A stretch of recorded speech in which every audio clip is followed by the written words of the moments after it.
Hello everyone, welcome back to my channel. हमारी ये video BEd first year contemporary India and education यानी कि समकालीन भारत और शिक्षा से संबंधित है। इसमें आपको प्राचीन काल में शिक्षा और बौद्धिक काल में शिक्षा के बारे में दोनों ही लैंग्वेज में वीडियो प्रोवाइड कर दी गई हैं। ये लास्ट पार्ट है, जिसका एक पार्ट आपको और आएगा, फिर आपकी यूनिट 1 कंप्लीट हो जाएगी। जो भी आपको पढ़ाया जाएगा उसको प्लीज़ नोट डाउन करें। जो भी आपको बीच में बातें बताई जाती हैं उनको भी आपको नोट डाउन करना है। तो चलिए स्टार्ट करते हैं। तो देखिए, मेडिएवल सिस्टम ऑफ एजुकेशन या फिर इसको मुस्लिम सिस्टम ऑफ एजुकेशन भी बोलते हैं, क्योंकि जो मेडिएवल जो मध्यकालीन युग था वो मुस्लिम काल था। उसमें मुसलमानों का राज था, जो एम्परर होते थे वो मुस्लिम्स थे। तो इसको हिंदी में मध्यकालीन शिक्षा व्यवस्था या फिर मुस्लिम कालीन शिक्षा व्यवस्था भी कहा जाता है। 1200 AD से 1700 AD तक। उसके बाद मेन सेंटर्स इसके कहाँ पर थे जहाँ पर ये शिक्षा प्रोवाइड की जाती थी? दिल्ली, फिरोज़ाबाद, बदायूं, आगरा, फतेहपुर सीकरी, जौनपुर, बिदार आपका साउथ इंडिया में आता है। मालवा मध्य प्रदेश में आता है। तो ये कुछ मुख्य सेंटर्स हैं। ऐसे और भी सेंटर्स थे, लेकिन ये मुख्य सेंटर्स थे जो जगह जगह पर फैले हुए थे। नेक्स्ट देखिए, अब हम पढ़ेंगे aims of education in medieval India, मध्य युग में भारतीय शिक्षा के उद्देश्य। तो जो उद्देश्य क्या होते हैं शिक्षा के, आप सभी को नॉर्मली, आप सभी कोई भी काल की शिक्षा होगी सब में आप लिख सकते हैं development of morality, propagation of जो भी धर्म होगा जिस भी टाइम पे वो पढ़ाए। तो देखिए, जो पॉइंट्स हैं वो आपको बहुत ज़्यादा डिफरेंस नहीं मिलने वाला है। तो ये नहीं है कि आपको हर चीज़ों को बहुत ही एनलार्ज करके पढ़ना है कि इसको अलग से याद करो इसको। तो नॉर्मली आपको पता है एजुकेशन के क्या एम्स होते हैं, और फिर जिस धर्म का है वहाँ पे उसको प्रोपेगेशन वगैरह इस तरह से लिख सकते हैं। फर्स्ट देखिए, प्रोपेगेशन ऑफ इस्लाम का प्रसार। तो मुस्लिम काल था, तो ऑब्वियसली यहाँ पर एजुकेशन का एम होता था, मेन उद्देश्य था इस्लाम का प्रचार प्रसार करना।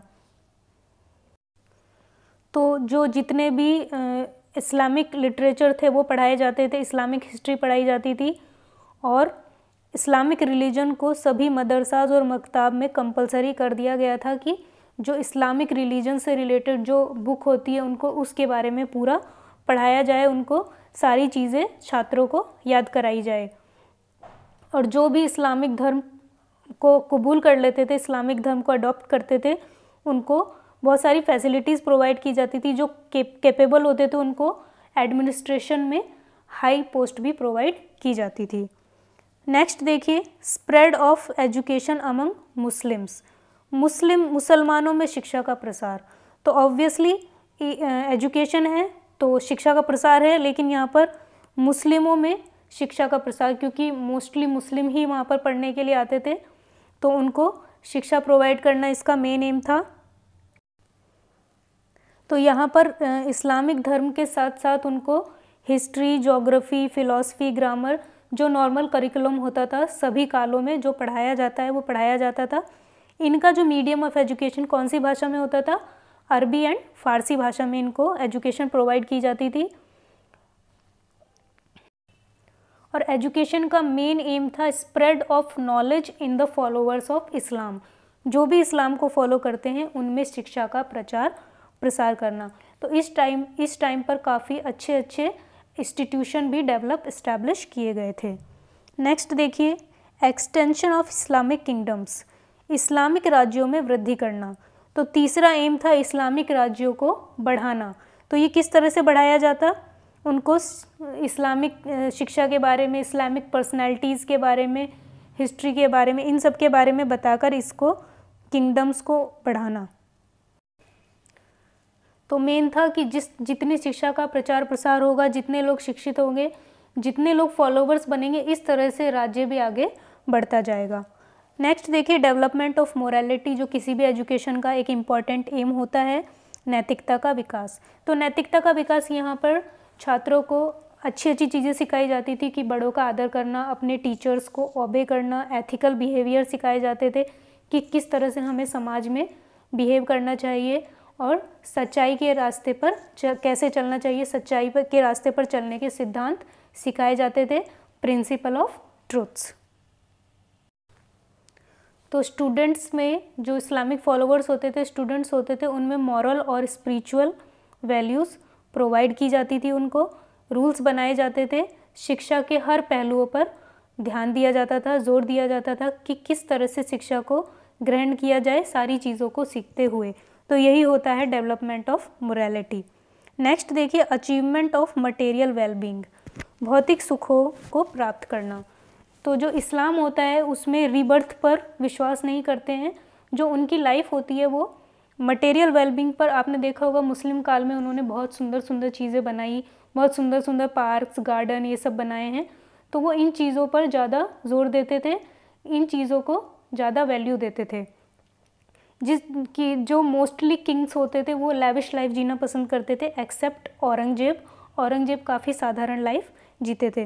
तो इसीलिए इनका एजुकेशन का मेन एक एम ये भी होता था कि मटेरियल वेलबींग को प्राप्त करना, भौतिक सुखों को प्राप्त करना। नेक्स्ट देखिए, प्रोपोगेशन ऑफ शरीयत, शरीयत का प्रसार करना। शरीयत एक लॉ होता है, एक इस्लामिक लॉ है जिसका प्रसार करना भी एक उद्देश्य था मुस्लिम कालीन शिक्षा का।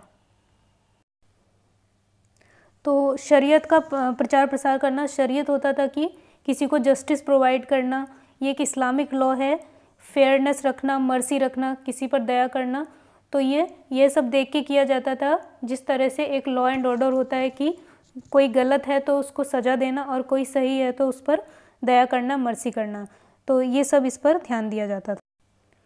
तो जो शरिया कानून था उसके 5 मेन उद्देश्य होते थे, मेन जो गोल्स होते थे वो ये थे कि रिलीजियस प्रैक्टिस, मतलब धार्मिक जो ज्ञान प्राप्त करना है वो अच्छी तरह से करना, जीवन के बारे में अच्छे से ज्ञान प्राप्त करना, सैनिटी, किस तरह से हमको रहना चाहिए, साफ़ सफाई, फैमिली और पर्सनल एंड कम्युनल वेल्थ, इन सब से रिलेटेड होता था।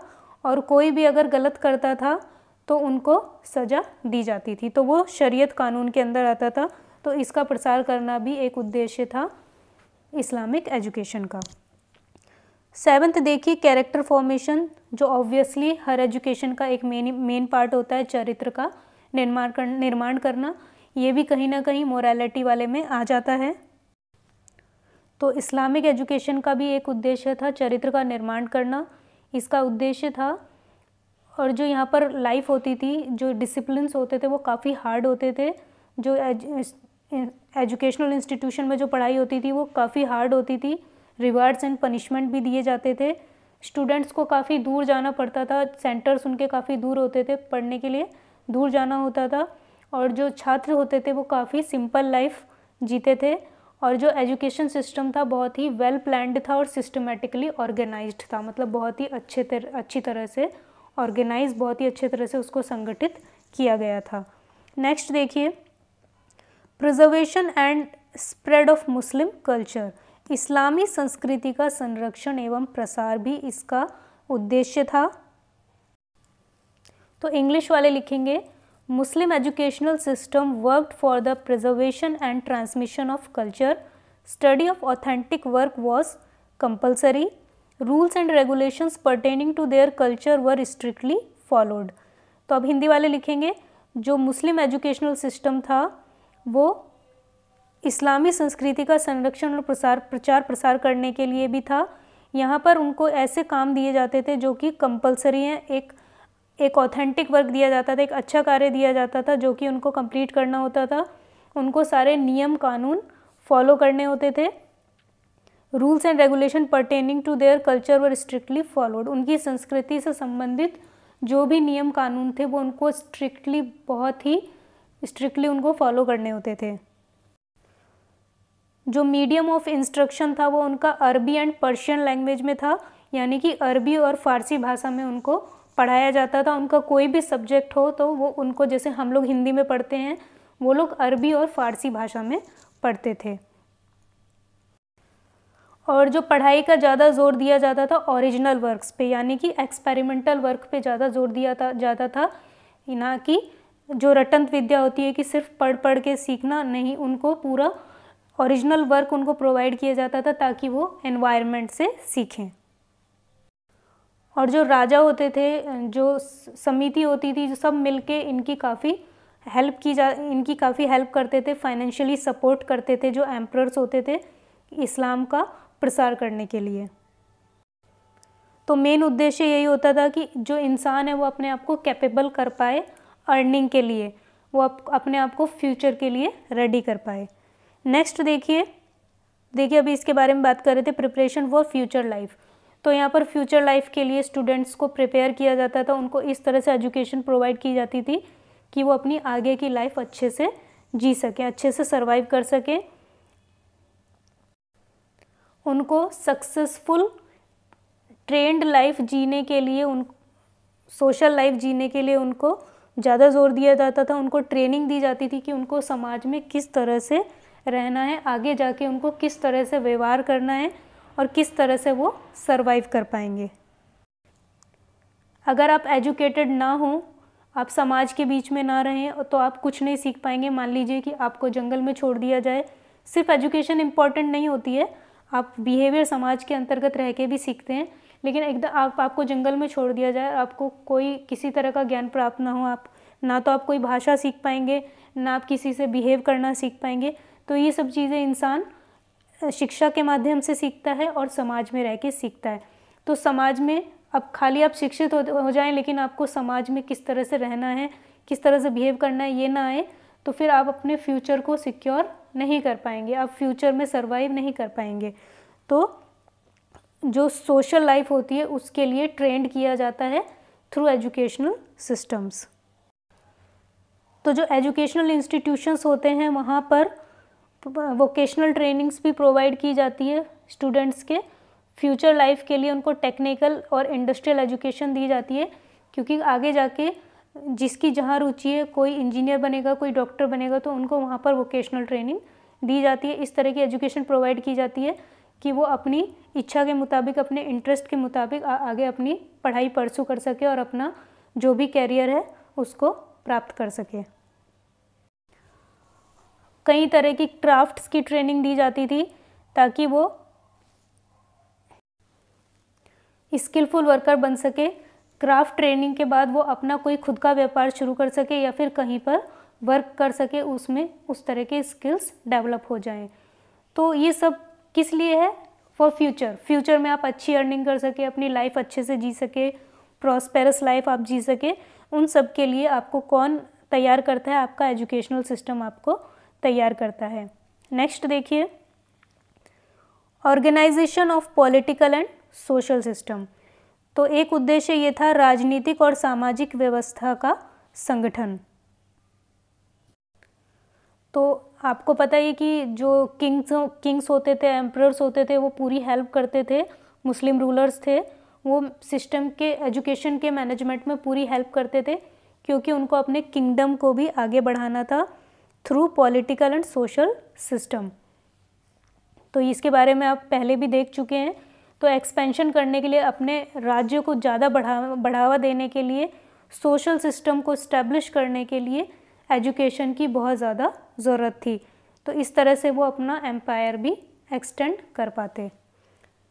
नेक्स्ट देखिए, अब हम देखेंगे features of Muslim system of education, Islamic शिक्षा व्यवस्था की विशेषताएं। तो क्या क्या विशेषताएं थी? पहली विशेषता थी indirect control of the state, राज्य का अप्रत्यक्ष नियंत्रण।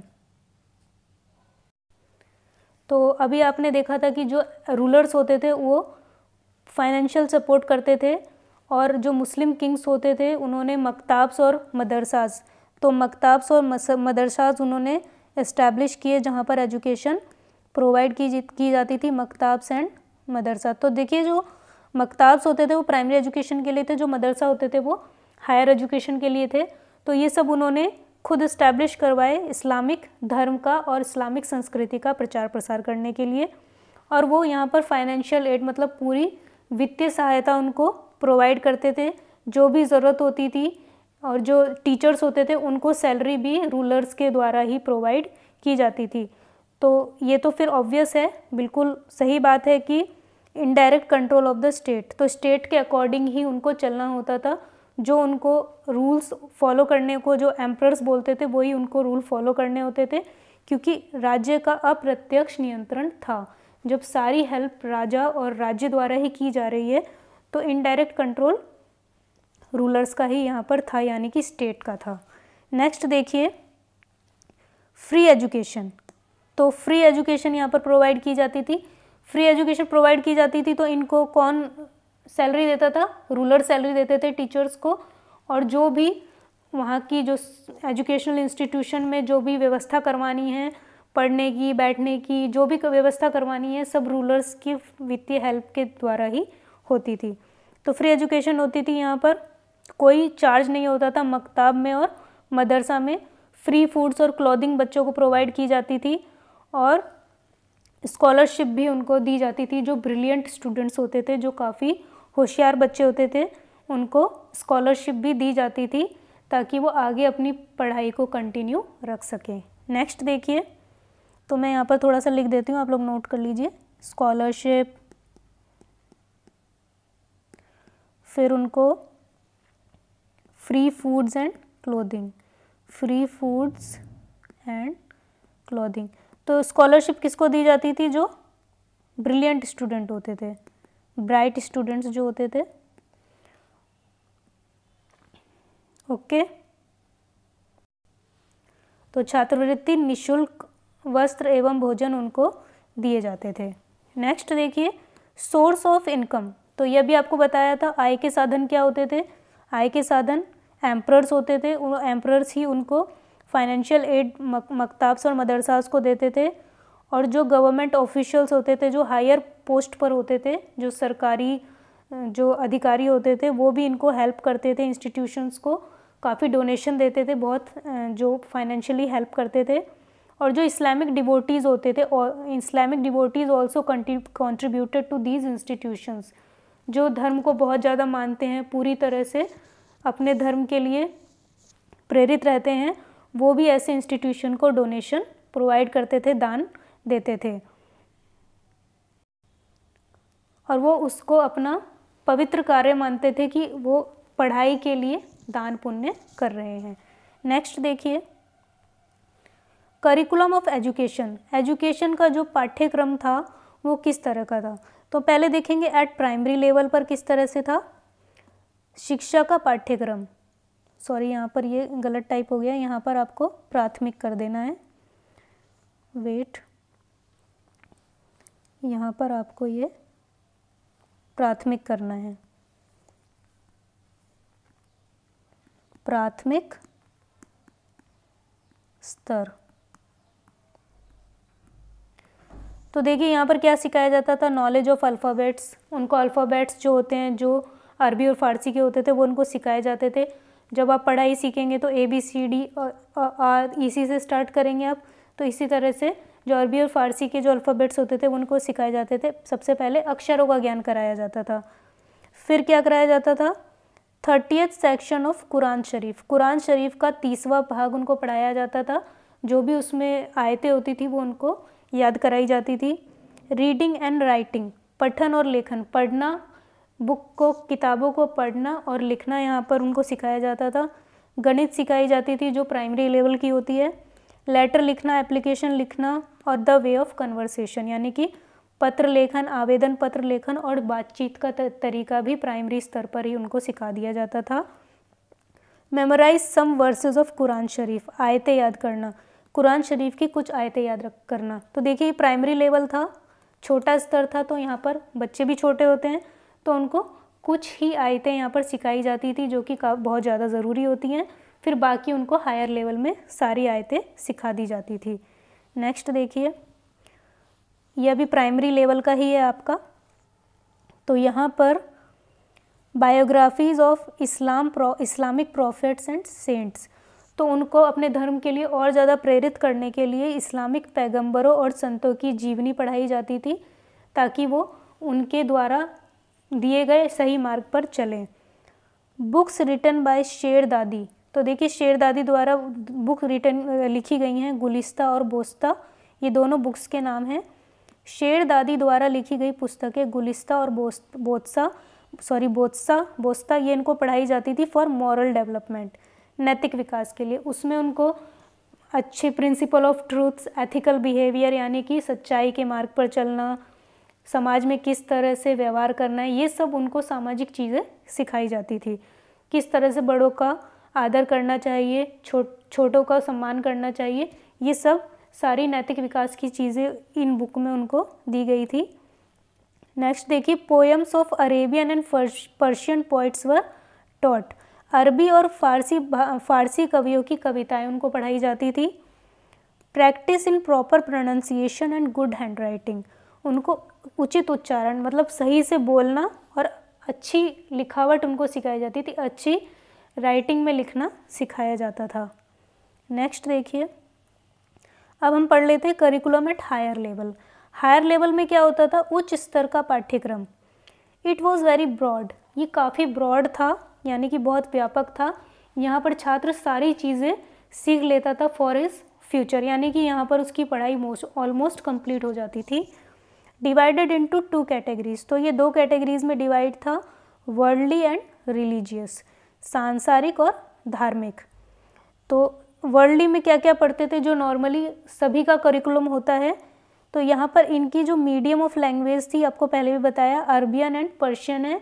जैसे कि बौद्धिक काल में प्राकृत थी, संस्कृत थी, हिंदी थी, इस तरह से ही मुस्लिम काल में अरेबियन और पर्शियन थी, यानी कि अरबी और फारसी भाषाएं थी। तो यहाँ पर इनको mathematics, geometry, history, geography, economics, political science यानी कि साहित्य, गणित, ज्योमेट्री, इतिहास, भूगोल, अर्थशास्त्र, राजनीतिक विज्ञान, और जो अरबी और पर्शियन लैंग्वेज और उनके साहित्य भी पढ़ाए जाते थे। ओके, ये भी बहुत इंपॉर्टेंट है, देयर लिटरेचर, अरबी का भी साहित्य और फारसी भाषा का भी साहित्य उनको पढ़ाया जाता था। नेक्स्ट, फिर ये हायर लेवल में ही आता है, उनको astrology, Islamic law, Unani medicine and various art skills and vocation for future life, ज्योतिषी विज्ञान, इस्लामिक कानून, यूनानी चिकित्सा, विभिन्न कला, कौशल और व्यवसाय उनको सिखाए जाते थे। ये जो आर्ट स्किल एंड वोकेशन होते थे, ये for future life. Subjects included in religious curriculum, तो अब यहाँ पर हम सब्जेक्ट्स की बात कर लेते हैं। तो अभी हमने वर्ल्डली का पढ़ा था, अब हम ये सारा वर्ल्डली के अंदर था, अब हम पढ़ रहे हैं रिलीजियस का। ओके, धार्मिक पाठ्यक्रम क्या था, उसमें आप उन्हें कुरान शरीफ, इस्लामिक हिस्ट्री की इस्लाम धर्म से रिलेटेड जो भी इतिहास है, इस्लामिक लिटरेचर, सूफ़ी लिटरेचर, इस्लामिक लॉ, शरीयत, इसके बारे में पढ़ना होता था। कुरान शरीफ, इस्लामिक इतिहास, इस्लामिक साहित्य, सूफ़ी साहित्य और इस्लामिक कानून। टीचिंग के मेथड्स क्या क्या होते थे, यहाँ पर होता था इमिटेशन। इमिटेशन क्या होता है, अनुकरण करके बोलना। Imitation, practice and memorisation method, यानी कि अनुकरण, अभ्यास और याद रखने की विधि। तो यहाँ पर छात्रों को जो टीचर्स होते थे वो रिसाइट करते थे, कुरान शरीफ की जो वर्सेस होती है, जो आयतें हैं, उसको वो बोलते थे, और साथ में जो छात्र होते थे वो उसको फिर अनुकरण करके बोलते थे। तो इस लेवल पर बच्चों को अच्छे से प्रोनाउंस कराना, टीचर डेमोन्स्ट्रेट करते थे कि उनको किस तरह से लिखना है, किस तरह से प्रोनाउंस करना है। यहाँ पर ये प्राइमरी लेवल में इस तरह की शिक्षा, इस तरह की टीचिंग मेथड्स यूज़ किए जाते थे कि टीचर्स बोलते थे और छात्र उनका अनुकरण करते थे, हैंडराइटिंग की प्रैक्टिस करते थे, उनको लिखना सीखते थे और फिर उन चीज़ों को याद रखना सीखते थे। नेक्स्ट देखिए, speech, lecture and explanation method. तो देखिए, एक वर्ड होता है जो मदरसा, मदरसा का मतलब ही होता है deliver speech. Okay, deliver speech यानी कि भाषण देना। तो मदरसा में ये स्पीच और लेक्चर मेथड्स यूज़ किए जाते थे, यानी कि देखो ये प्राइमरी लेवल का है और ये हायर लेवल का है। तो इसीलिए जो मदरसा में जो पढ़ाई की जाती थी वो हायर एजुकेशन होती थी। यहाँ पर स्पीच एंड अब छोटे बच्चों को तो स्पीच दे के नहीं पढ़ाया जा सकता, उनको तो सब चीज़ें डेमोन्स्ट्रेट करके, इमिटेट करके तब पढ़ानी होती है। और हायर एजुकेशन में सिर्फ टीचर स्पीच देता है और स्टूडेंट्स को वो लिखना होता है और उसको लर्न करना होता है। एक्सप्लेनेशन मेथड्स यूज़ किए जाते थे। तो जो मदरसा में जो थ्योरेटिकल सब्जेक्ट्स हैं वही स्टूडेंट्स को पढ़ाए जाते थे, उनको थ्योरी पढ़ाई जाती थी। थर्ड है लॉजिक मेथड। लॉजिक मेथड में क्या होता था, यानी कि तर्क विधि। लॉजिक मेथड को हिंदी में बोलते हैं तर्क विधि। तो यहाँ पर उनको लॉजिक मेथड्स पढ़ाए जाते थे। लॉजिक मेथड्स के अंदर सब्जेक्ट आते हैं फिलॉसफी एंड लॉजिक, इसके बारे में उनको पढ़ाया जाता था। तो जो मेथड्स होते थे वैदिक और बुद्धिस्ट एजुकेशन से यहाँ पर थोड़े से डिफरेंट होते थे। ये स्पेशल इम्पोर्टेंस देते थे डायरेक्ट एग्जाम्पल्स को, डायरेक्ट उदाहरण दे के समझाना और इस्लामिक थ्योरीज के थ्रू समझाना। मुस्लिम एजुकेशन में इस तरह से तर्क विधि प्रोवाइड की जाती थी। फिर आता है सेल्फ स्टडी मेथड, जो कि आप सभी को अच्छे से पता है। जो मुस्लिम एम्परर्स होते थे वो हैंड रिटन मैन्युस्क्रिप्ट्स को बहुत ज़्यादा प्रिपरेशन करते थे, उनको प्रिपेयर करके रखते थे। उन्होंने बड़ी बड़ी लाइब्रेरी भी बना रखी थी, वहाँ पर उनको स्टोरेज करके रखते थे ताकि स्टूडेंट्स वहाँ से जाकर अपनी बुक्स को उठाएं, उनके बारे में अगर पढ़ना चाहते हैं तो वो सेल्फ स्टडी कर सकें। उनको उस तरह की फैसिलिटीज़ भी प्रोवाइड की गई थी। देन आता है demonstration, experiment and practice method. प्रदर्शन, निर्देश विधि, प्रयोग और अभ्यास विधि, ये एक्सपेरिमेंटल मेथड्स होते हैं, यानी कि डायरेक्ट एनवायरनमेंट के थ्रू सीखना। तो इसके अंदर एक्टिविटी ओरिएंटेड सब्जेक्ट्स आते हैं, जैसे कला, कौशल और अदर व्यवसाय की जो एजुकेशन होती है, आर्ट, स्किल्स एंड वोकेशन। तो यहाँ पर टीचर्स क्या करते थे, एक्ट को डिमॉन्स्ट्रेट करते थे, उनको शो करते थे और स्टूडेंट उनको ऑब्जर्व करते थे और समझने की कोशिश करते थे थ्रू प्रैक्टिस, खुद सीख के उसको फिर करने की कोशिश करते थे। नेक्स्ट देखिए, अब डिसिप्लिन देखिए। यहाँ पर अनुशासन कैसा था, ओबेइंग द टीचर्स, टीचर को का आदर करना यहाँ पर सिखाया जाता था। शिक्षकों की आज्ञा का पालन करना, compliance to the rules of मकताब्स एंड मदरसा, मकतब और मदरसों के नियमों का पालन करना। Punishment like caning, kneel down and made to stand whole day, सज़ा क्या होती थी, शारीरिक दंड, घुटने टेकना या फिर पूरा दिन खड़े रहना। Provision of reward for disciplined students, और जो अनुशासित विद्यार्थी होते थे, जो बहुत ही अनुशासन में रहते थे, उनको पुरस्कार देने का भी प्रावधान था। स्पेशल मेंशन देख लीजिए, यहाँ पर विशेष उल्लेख है, ये आपकी लास्ट स्लाइड है। तो स्पेशल मेंशन में था Arabic and Persian as the medium of language, जो कि आपने अभी देखा ही था। लैंग्वेज ऑफ मासेस व प्राकृत एंड हिंदी। तो देखिए, जो जनसाधारण की भाषा उस टाइम पर भी हिंदी और प्राकृत थी, क्योंकि हिंदू देश था, हिंदुस्तान था। लेकिन उन्होंने जो अपना मीडियम ऑफ एजुकेशन है वो किसको चुना, अरेबिक एंड पर्शियन, क्योंकि ये उन्हीं देशों से आए थे। Medium adopted Arabic and Persian. Akbar organise education in Hindi medium. तो देखिए, जो अकबर था उसने एक लिबरल पॉलिसी भी अपनाई थी कि जो हिंदी के थ्रू पढ़ना चाहते हैं वो हिंदी के थ्रू भी पढ़ सकते हैं। वो इक्वली धर्म को फॉलो करना चाहता था कि जो जिस धर्म को फॉलो करना चाहते हैं, वो जिस तरह से पढ़ना चाहते हैं वो पढ़ सकते थे। तो उन्होंने कुछ मकताब्स और मदरसा में हिंदी मीडियम को भी ऑर्गेनाइज़ किया था। हिंदी मीडियम में भी एजुकेशन प्रोवाइड की जाती थी। तो यहाँ पर भी देख लीजिए आप, हिंदी में भी अकबर ने मकतब और मदरसों के हिंदी माध्यम में भी शिक्षा की व्यवस्था करवाई। तो ये था हमारा मुस्लिम काल शिक्षा का पहला पार्ट। एक दूसरा पार्ट आएगा, फिर आपकी यूनिट कंप्लीट हो जाएगी। अगर आपको वीडियो पसंद आई है तो चैनल को लाइक करें, शेयर करें, सब्सक्राइब करें। कोई भी क्वेरी, कोई भी डाउट है तो कमेंट सेक्शन में पूछ सकते हैं। Thank you.